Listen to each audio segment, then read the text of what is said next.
And then you make continue, and then intersection, So it's off, but it's busy now already. things like that. I don't know why. But it's okay. We don't need to do the red dot now. No, we don't need to.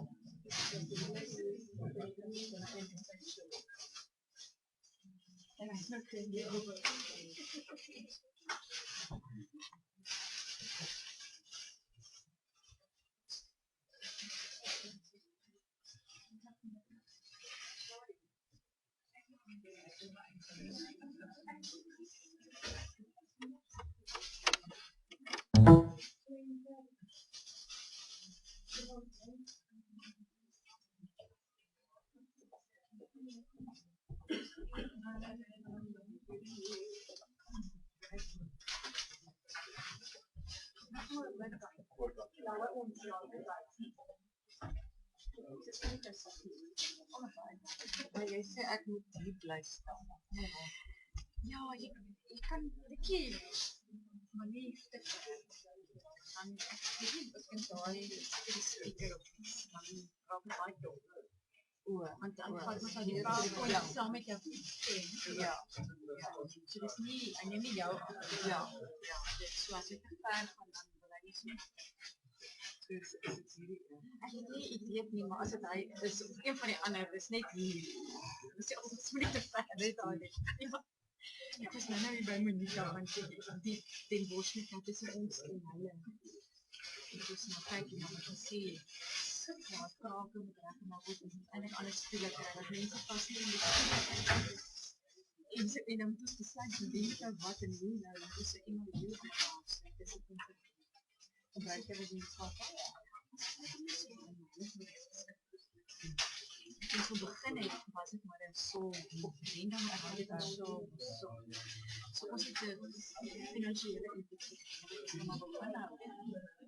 maar wil ik plek in maar dan is het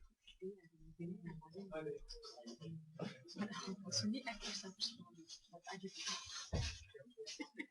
was nou die plek waar daar was mooi geweest.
Good afternoon, everybody.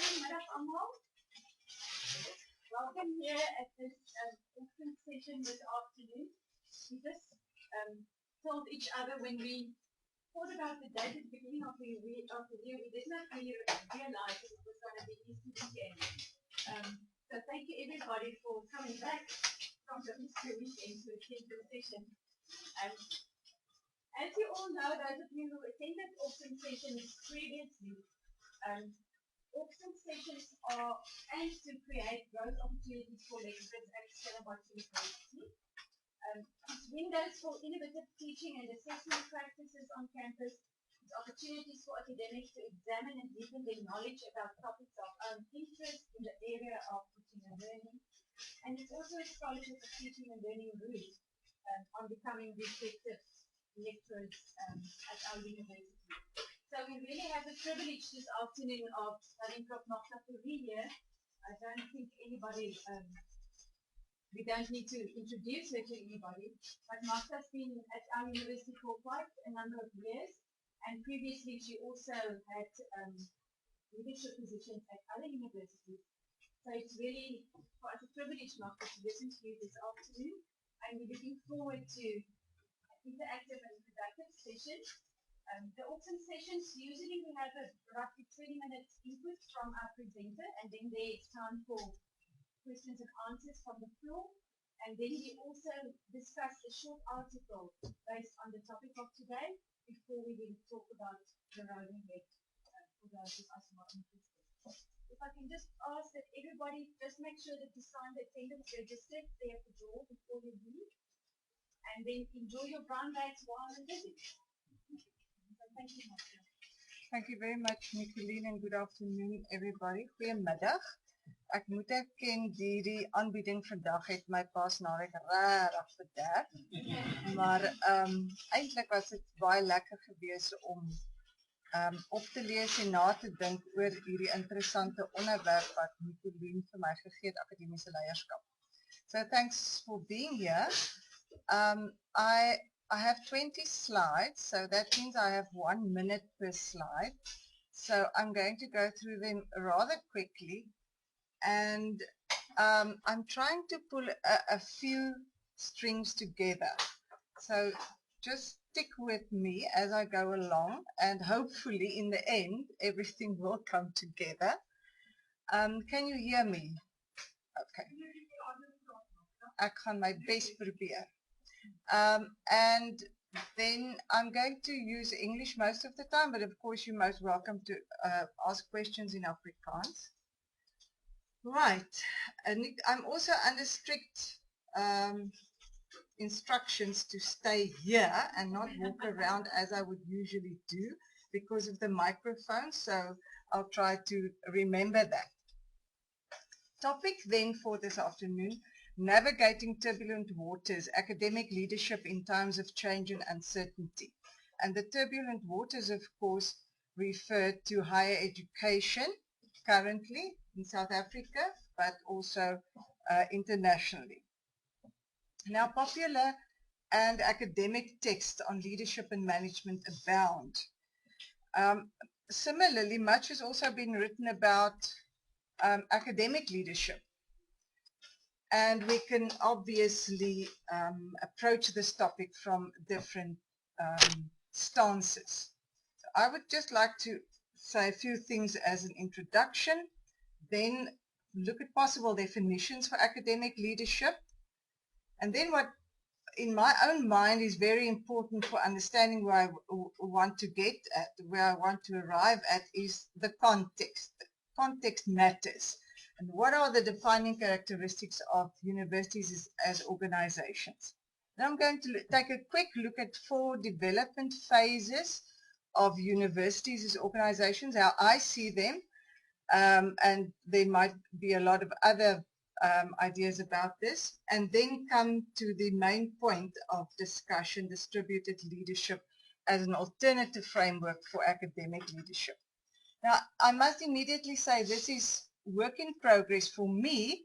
This afternoon is about us discussing it and you coming up and saying, I think this is not feasible at all, or yes, this might be a new way of thinking about academic leadership, and how can I actually adopt this in my own situation?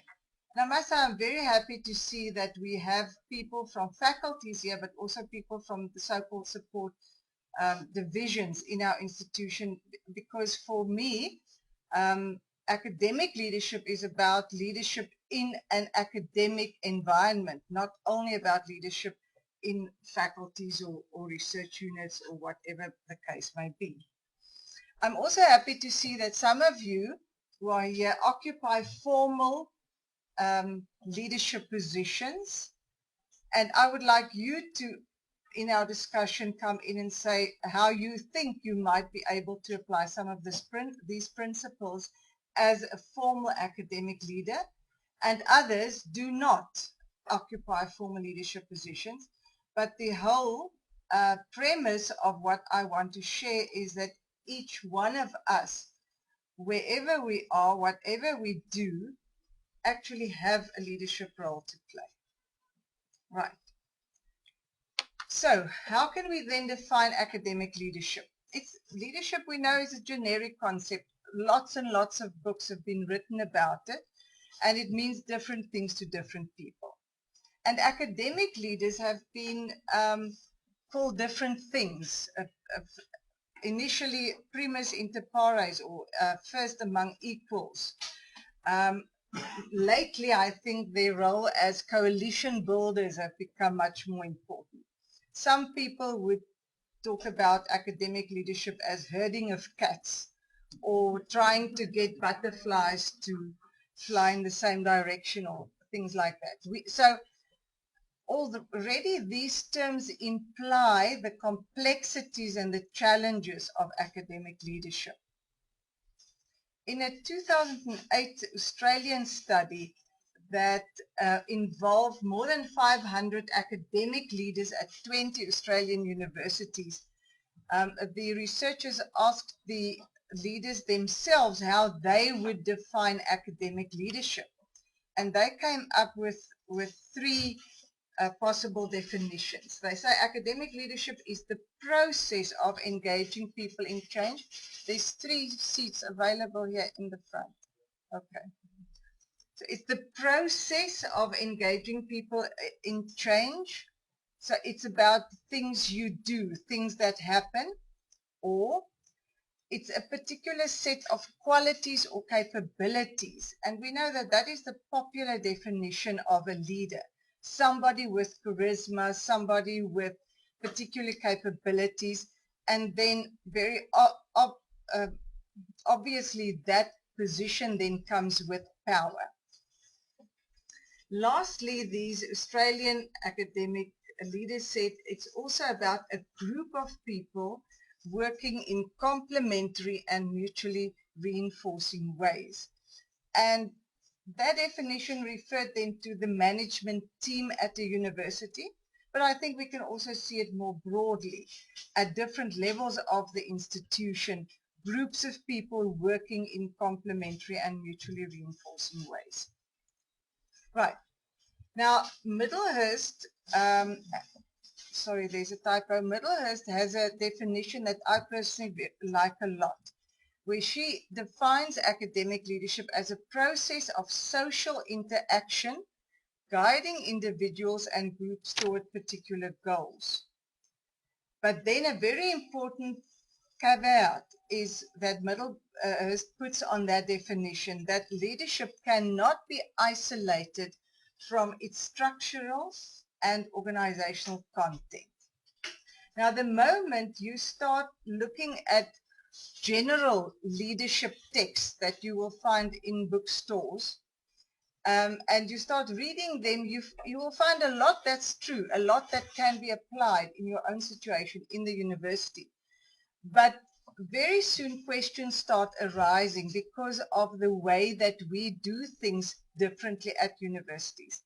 And I strongly believe that a university is not like any other organization. It is not a government department. It is not a business. It is unique in its own way. Therefore, we have to think about leadership differently. So let us then quickly look at a few distinguishing features of universities as organizations, different from hospitals, churches, businesses, whatever. First of all, universities are characterized by goal ambiguity or complexity of purpose. That simply means that a bank provides financial services to its customers. A hospital provides medical services. Universities, however, are in the knowledge business. So they generate knowledge, they create knowledge through communities. I don't like that word, but we could say they transmit that knowledge to students. They also play an outreach role in the community. They will engage in consultancy services, etc.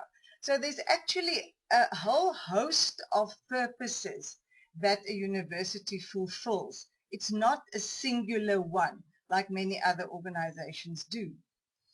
And that relates to the client service that they are involved in, because their clients are different people. Obviously, we see our students as clients, but with them come their parents, their prospective employers, funders of the university, whether they fund research we do or other forms of donation. I'm sure the government would like to be seen as a client of the university. So a whole host of clients. And then the third feature is its problematic technology. And technology, I don't mean in the hard sense of hardware and software, but how things happen at a university. It is not always clear to us what is an excellent teaching program and how do we arrive at that output of an excellent teaching program. Or if we have some new research finding, how did that actually come about? It's not always clear. So the process that takes place to convert inputs to output at a university is not always clear. And that is different from, for example, a factory where you can see things happen in a particular way. Internal fragmentation is a next characteristic. The university traditionally is made up of departments that are very often related to knowledge areas or disciplines. And in one faculty, some departments might function in quite a lot of isolation from other departments in the same faculty. In the same way, faculties can function in isolation from other faculties at the institution. So what binds us together as academics is the fact that we are academics, we are in the knowledge business, and I might feel a strong bond with other educationists or higher educationists, but not necessarily with physicists. So in my own institution. So we are loyal to our own knowledge areas, and that causes internal fragmentation of the institution. But that also makes us professionals and specialists in our particular area. So, and we feel very strongly about that professionalism that we have and about being specialists. And we believe strongly that we know best in terms of our own knowledge areas. And lastly, the university is vulnerable to the environment. So in the sense that it is a loosely coupled system because of this internal fragmentation, its boundaries are also fluid, and the environment can creep in and impacts quite heavily on the institution. And that environment can be financial environment, social environment, political environment, etc. So if we look at these distinguishing features of universities, I think the conclusion that we need to come to is that managing a business is not necessarily going to work when we manage or lead in an academic setting. I want to digress a little bit again and look at the development of universities as organizations. And I can discern 4 phases, and as I say, others might differ from me. First of all, universities, since their inception 1,000 years ago, were elite institutions or elitist institutions. They catered mainly for the sons of the ruling upper class. They were small institutions because it was the sons of the ruling upper class. Their student populations were very homogeneous, and that meant that people could adopt a collegial approach to leadership, which means that the academics rule, the power of Senate is supreme, and you manage or lead the university through a committee system. What happened was that higher education massified and universities democratized. Since in most of the world, particularly in Western Europe and the United States, 50 years ago, huge numbers of students started accessing higher education. This led to a much more heterogeneous student population, and student populations became heterogeneous not only in terms of gender and language and culture and social class, but also in terms of their preparedness for higher education. And that then put a lot of emphasis on student support in our institutions, and it started creating a new a role for people in the institution, which we can call third space professionals. Those professionals who work in, for example, student support structures, are not academics, but they play a very important role in supporting academic performance of students. At the same time, universities started experiencing financial stringencies, and accountability measures became much more severe. It was all about the rise of the quality culture, and one can debate this for a very long time. What happened was that students and parents began to ask questions about how expensive universities are, how expensive higher education is. And universities had to actually rationalize their own existence by proving that they have quality. So as part of the quality culture, another third space professionals category developed, and those are the people involved in quality assurance, in program planning, in institutional research, etc., etc.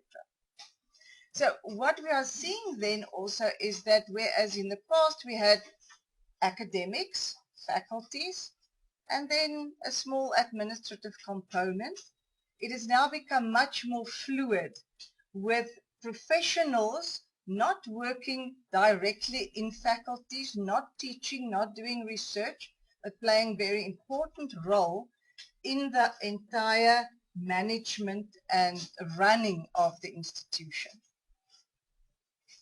Unfortunately, this led to the approach of universities being run more and more like businesses, management becoming more professionalized, and this corporatization of university led to more managerialist approaches. New public management approaches started taking the upper hand, and new public management approaches depart from a rational and top-down model of organizational behavior. Performance targets became important to either reward or penalize good or poor performance, and the emphasis was on excellence and efficiency. And if you read the literature, then people talk about, I read a New Zealand paper paper from New Zealand that talks about the hegemonic nature of this, and it is simply throughout the world, corporatization of universities, the quality culture, new public management reigns. A third phase, I would say, is the impact of technology, where we now see blended learning being very popular, even at contact institution, the rise of MOOCs, massive open source courses, and social media playing a huge role in our education and in universities, and also actually creating alternatives for universities as we know them. So having a course that you can access free of charge on the internet and acquiring a lot of knowledge through that course has become quite common. It also means, of course, a lot of competition, more competition for traditional universities. But if we look at South Africa and South African higher education particularly, I ask the question here, are we in a fourth phase of higher education? And that is just one of the pictures that we all saw in the media of a possible new phase of higher education in South Africa. Rhodesmustfall, Feesmust, the largest student social movement since democracy. And in a recent paper by Lalu, she actually links this back to corporatization, new public management, etc., that I referred to earlier, by saying the emergence of a new scripting of the university in the image of capital and its drive to accumulation of capital is the latest installment in the idea of the university. And she says that this is creating a deep sense of anxiety, alienation, and a feeling of proletarianization. Now, I have not done formal research on this, but when I talk to colleagues in my own faculty and in other faculties, when I listen to conversations across the institution, then I get a sense of this alienization from the institution, of not being sure where I fit in and what my role is, and what is the university actually for. When our Bib writes about Rhodesmustfall and Feesmustfall, he says it shook up the state, changed the systematic parameters, and began the process of fundamentally transforming our higher education sector. And I think that is what might be uppermost in our minds these days. What does this actually mean, this transformation? And how are we going to get there? Who will lead us there? And then just last thoughts from Akile Mbembe, where he says we will have to live with irresolution. This new phase, this fourth phase in which we are finding ourselves already, is not something that we have examples of. It's not something that we can go back to history for. We will have to live with a lot of paradoxes, with a lot of irresolutions. So, can we then see distributed leadership as a possible way forward in this unknown territory, these turbulent waters where we find ourselves? Okay, distributed leadership, it originated in social psychology in the 1950s, and only in the 1990s gained currency, particularly in school improvement literature, and now more recently in higher education. So, as I say, this is work in progress. I have not come across any South African studies on distributed leadership in education or in higher education. And the studies that one can find are mainly of a descriptive nature. So they would describe things that happen in universities by using distributed leadership points of departure, but it has not really been researched well enough for us to say that this will work or in which circumstances it will work. But distributed leadership then comprises a view of leadership as less the property of individuals. So it is not about the individual hero leader, but more the contextualized outcome of interactive rather than unidirectional causal processes. So the contextualized outcome, so it takes place within a particular context. There's interaction, and it is not from the top down. It's not unidirectional, but interactive. That means that activity is spread over the organization, stretched over multiple people, and leadership is then also spread throughout the organization. Very importantly, it's not about the agency and power of an individual, but it is about structurally conjoint agency. So you will all the time hear being together, working together, groups, conjoint, teams. It is about the concerted actions performed by pluralities of interdependent organization members. And that this term concerted action is very important because it's different from aggregated action, where you simply put a lot of actions or activities of different people together. Concerted action is about working together to achieve the same goal or purpose. So it is more than numerical or additive action, which represent the aggregated effect. It is about the additional dynamic, which is the product of conjoint activity. The outcome then is greater than the sum of the individual parts. And I think that is very important in understanding that about distributed leadership. Because you could say to me, but what is this different from the committee system that we know in any case, or the collegial system? And I think for me, this is one of the features that make it different from a committee system, because a committee system is about talking together, taking part in discussions, but very often it is not necessarily to reach the same purpose, but it is for me to represent my constituency or my interests there, which might not be the interest of the committee as a whole. Distributed leadership says it is about conjoint agency, concerted actions.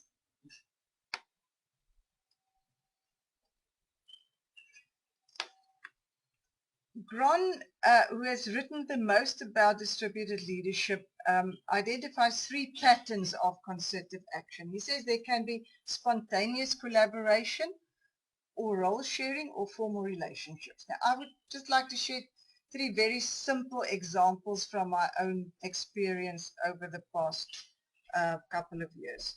Spontaneous collaboration, people with different skills and attributes interact in productive relationships to complete a task of common interest. Leadership is then exercised within the relationships as collaborators come to recognize each other's skills and attributes.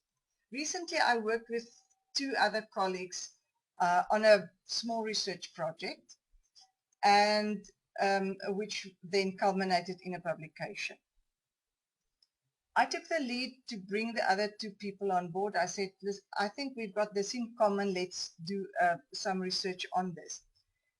Very soon we realized that who should do what in that research project because of the expertise and attributes that the different members of the team had.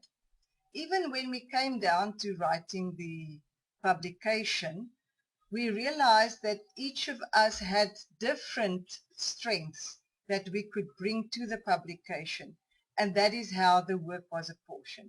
So it was very spontaneous, it was collaboration, but each of us took leadership in that joint research project and in producing the publication at different stages of that project, depending on what we had the strengths for, the capabilities for. Secondly, when we have role sharing, two or more people work constructively within implicit frameworks of understanding. And leadership changes as collaborators utilize each other's skills and attributes to complete different aspects of a task. Once again, a very personal example. I and one of my colleagues at Faculty of Education jointly chair a committee. And whereas he has an institutional memory of what went before, what happened in that committee, which I don't have, I am responsible for taking the work of that committee forward because of knowledge of national processes, etc., etc. And it actually works very well to do this kind of role sharing because it almost comes naturally to know when we are busy with things that lie in my strength and when we are busy with things that lie in his strengths.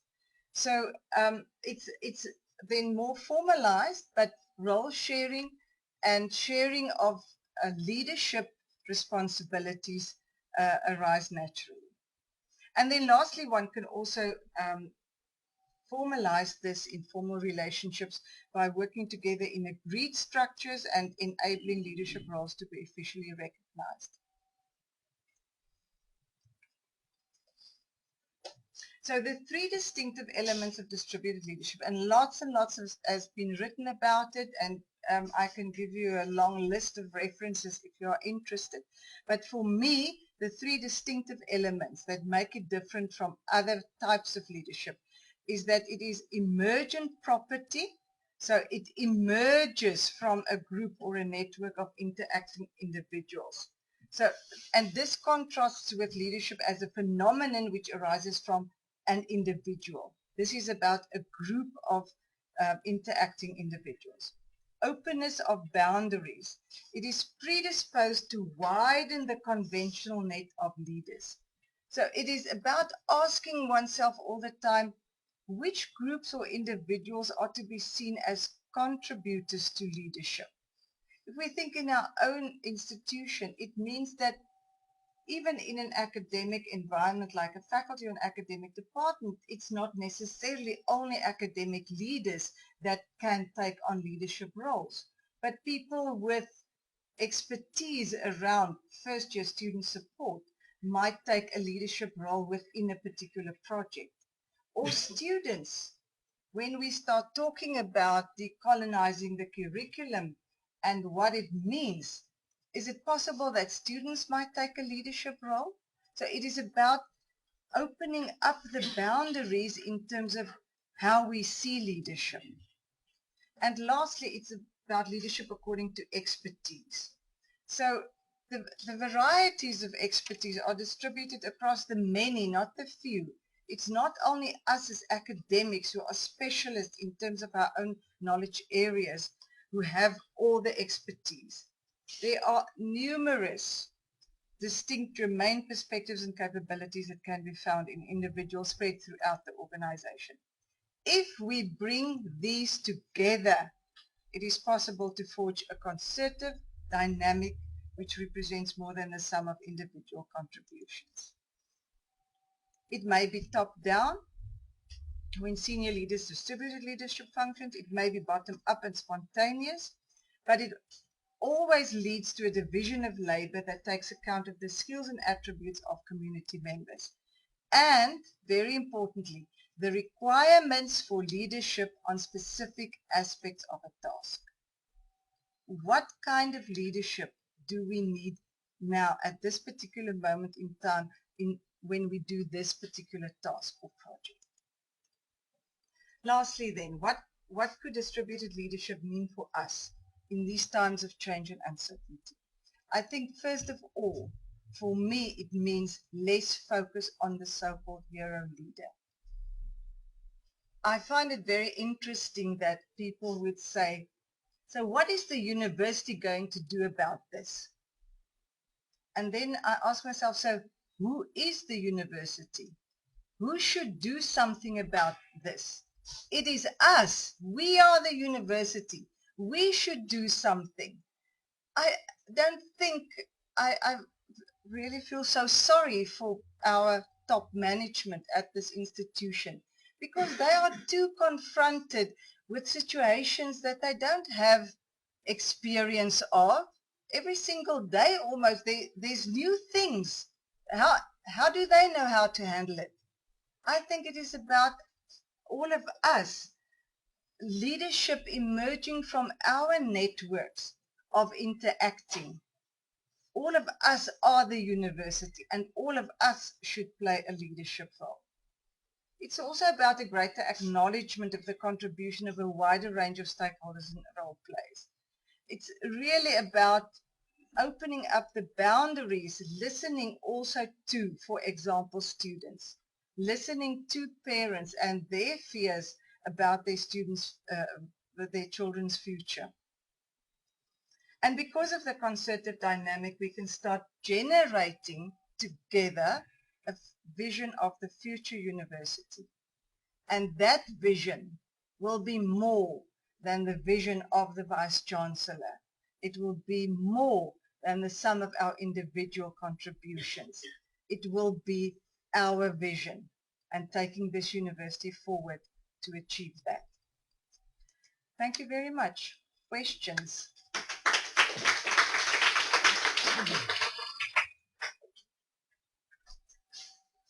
Yes, thank you, Martha. And as she said right at the beginning, she's opening up the students' leadership for us today, and we can talk about it, whether it's useful in our context, whether we think it's a possibility. So discuss, debate.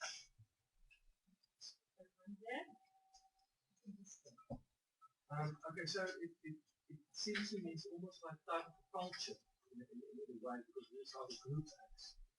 And I know that you almost don't want to put the focus on the one hero leader, but the question remains, what brings about this culture type of leadership in the organization? Shouldn't there still be the individual that actually starts something like this? I don't think so. I don't think it is up to a single individual to start something like that. I'm looking now at Vinel as occupying a formal leadership position and asking myself, and Ingrid next year, and Cecilia, so there's lots of people occupying formal leadership positions, and asking myself what will happen if you start thinking about your own leadership in this way. And will it be liberating to start thinking about your own leadership in terms of, I don't have to have all the answers. I don't have to be the only one who takes initiative. I don't have to be the only one with the plans. But I can identify a lot of people in my context that can start thinking and working together to achieve what we decide where we want to go. So I think it must start much more generically, also by each of us taking that responsibility for assuming leadership activities where the opportunity may arise. And I know I'm asking a lot because we are all overworked, we are all very, very busy. What I'm saying is simply step up when it's clear that you have the necessary expertise and make a contribution. So I think, yeah, it needn't, I don't think it's a top-down thing. I think it can start small in a lot of different divisions and sections and places in the institution and start making a difference from bottom up.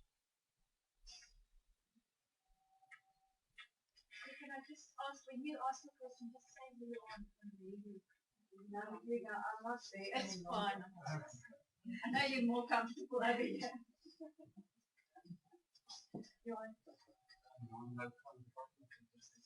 just touching on to the previous question, taking myself way back in my own career, just as an example, if you think about generation gaps, and if you look at universities, people, the staff, you most probably see a really good spread of people, and the different generations have different attitudes in terms of their natural style that they've been made used to believe to be the right way to do. It is a huge shift and somewhere the incentive to change the behavior need to come along. I'm not sure what it is. One story that I were exposed to started to become a success if it's value driven. But if it's not properly driven, unfortunately, from the top, it doesn't go in. In our case, in the company that I worked for, there was a value driven leadership style. And managers were monitored and measured in terms of their performance if they worked right. That capability, that attribute. So it's just a question that two. One is in terms of the generation gap. Young people definitely they have different expectations compared to more senior people. Advanced people. And then the other one is culture. Doesn't culture look at some shared objectives to visit? I'm sure there's so many different interpretations of that. And we don't start living that. It's never not being negative. No, absolutely. I think very, very fair question actually on this generation gap thing is very real. And we are, I'm also a baby boomer and I work with people etc. And it's astounding to see how we differ. My question is, what are the opportunities where we hear others' voices, where we listen, where we get together, where we create those spaces to share? And the millennials have particular strengths that they can bring to the party, and us as baby boomers have others. I think what is important is that we must start acknowledging the strengths of the different generations, the capabilities, the contributions that they can make, and put it together. So it's about that concerted action where hopefully it will become more than the sum of the parts. The values and culture I think is very important, and I'm really concerned about the corporatist, managerialist culture driving universities these days. And I'm not playing a blaming game at all, because it is like this across the world. But I strongly believe that that has alienated staff and students from their own institutions. So creating a culture where inclusivity, and I don't mean inclusivity in terms of race or culture or gender here, I'm talking about the diversity of voices, is a value. And for me, distributed leadership is underpinned by those values, that everybody has a contribution to make. Every voice should be heard. We are all in this together. The future of our institution does not depend on the vice chancellor or the management group. It depends on all of us. So for me, those are some of the values we haven't spoken about, and I think it would be interesting to do more research about the values underlying distributed leadership. But for me, those are some of them.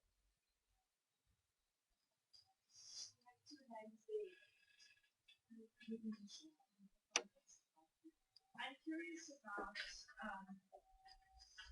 how I make the connection with what we're talking about. It's a different kind of leadership that implies decentralization. And decentralization means power transfer downwards. But we sit with a situation where higher education policy gives the power to the councils in South Africa. So we're taking initiative, but we may be taking initiative on things that would be shut down, and that can break people's spirit. I mean, it's not unknown that people are anxious, and they are concerned, they are despondent.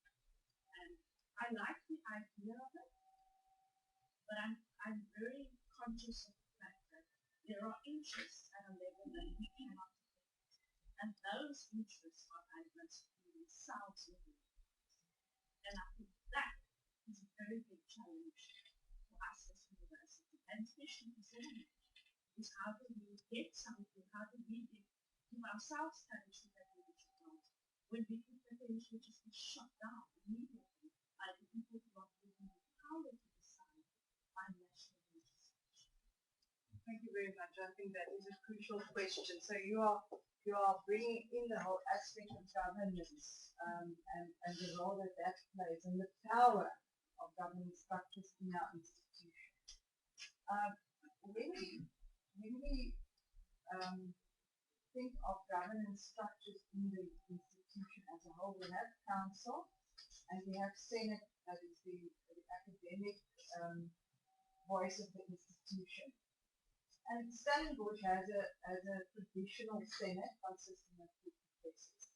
But we have, I think, good representation of other interest groups like students, for example, on different committees, on senate and on council. What is important is really a paradigm shift amongst all of us in terms of distributed leadership, to be able to listen to voices even of those who do not have positional leadership, but who may have the expertise, the capability in a particular situation. Now, council, yes, can shoot down something, but council in itself is representative of a lot of role players and stakeholders inside the institution. So I think it is a matter of building this up from the bottom, through different committees, through structures that exist, and making that contribution there. Academics, let us say the primary business of the university is academic business. And I think that is where our biggest challenge lies. What is the academic project for this university going forward? Both in terms of our institutional culture, but also in terms of our knowledge production. What is that academic project? And I think that is where we have expertise and where we must make our input. That is not the kind of expertise that you will find in council. Council has financial expertise and business expertise, etc., etc. But we cannot lose this opportunity to make use of our own academic expertise to take the most important project of the university forward. That is where we must go.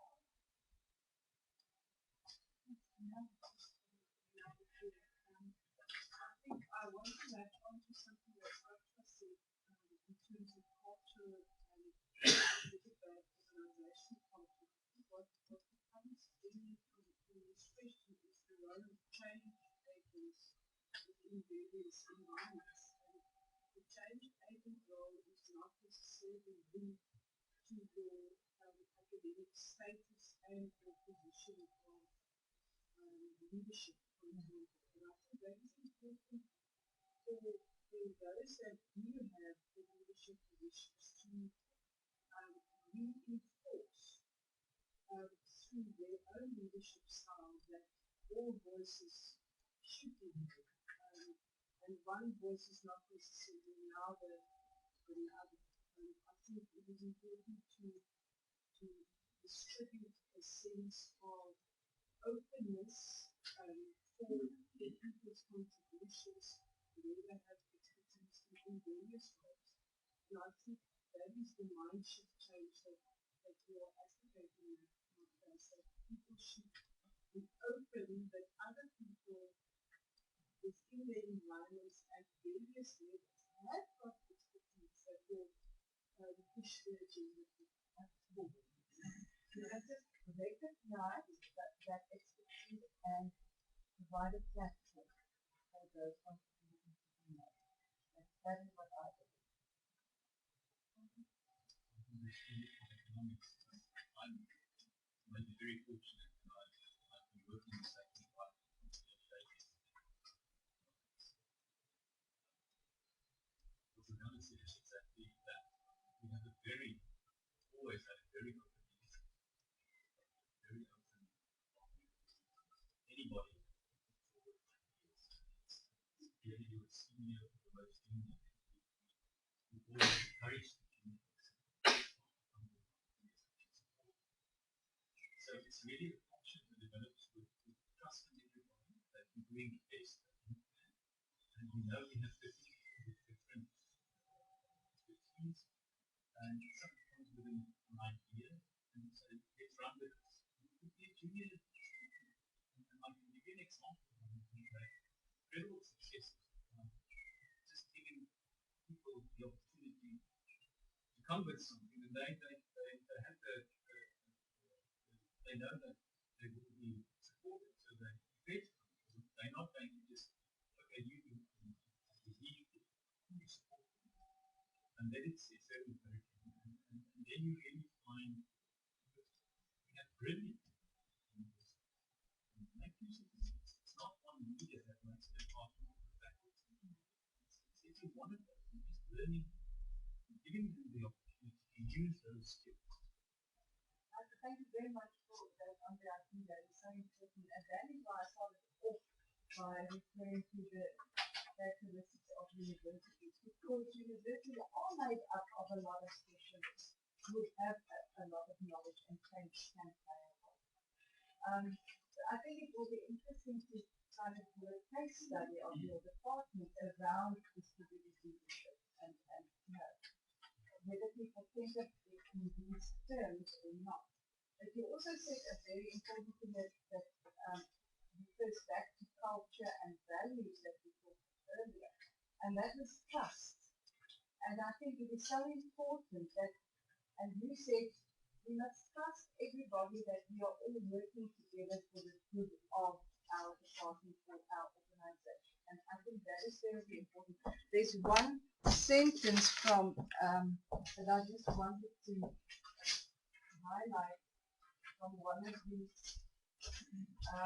sources here, and that is about the working together between formal leaders and informal leaders that we now refer to and we refer to. So it is about everybody trusting each other that what we are doing is in the interest of our specific division, for our project, for our goal. And getting both formal and informal leaders together in this joint agents, in this concerted action. Now you do sorry. Sorry, I've interrupted here because I see we're running out of time. But Martha did identify one article, quite an accessible article on the topic, which I've just handed out to everybody. I think there's two people who might not have gotten it. It will be, I'll send it to you via email, and it will also be on the website, will be available there. But this is, it's accessible, it's about a project. I don't know whether you quickly want to share why you chose this one. It's about research that was done, big research project, and there's also some tools at the back which one can use if you want to implement this. So yeah, very accessible, and obviously then some resources at the back for further reading.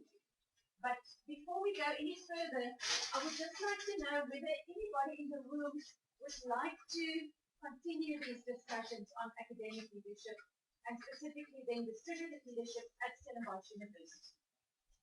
If I can just by show of hands see who would be interested. Okay.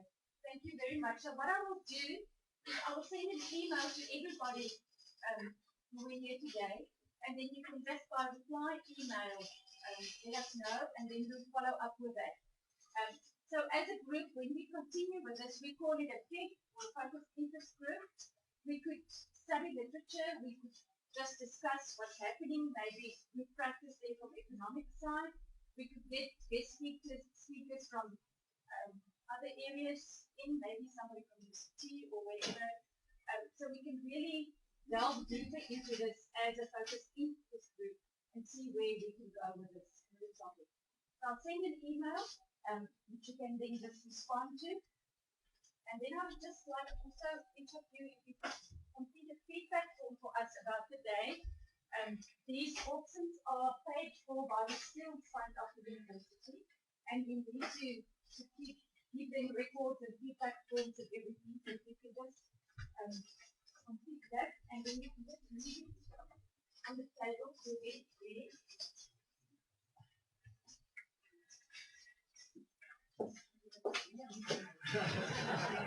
If there's extras you can just send it to the back.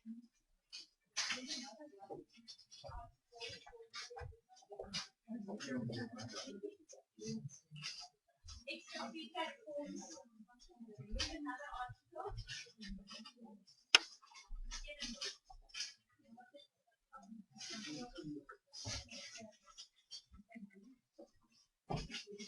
You can just all make sure that you sign the attendance register before you leave.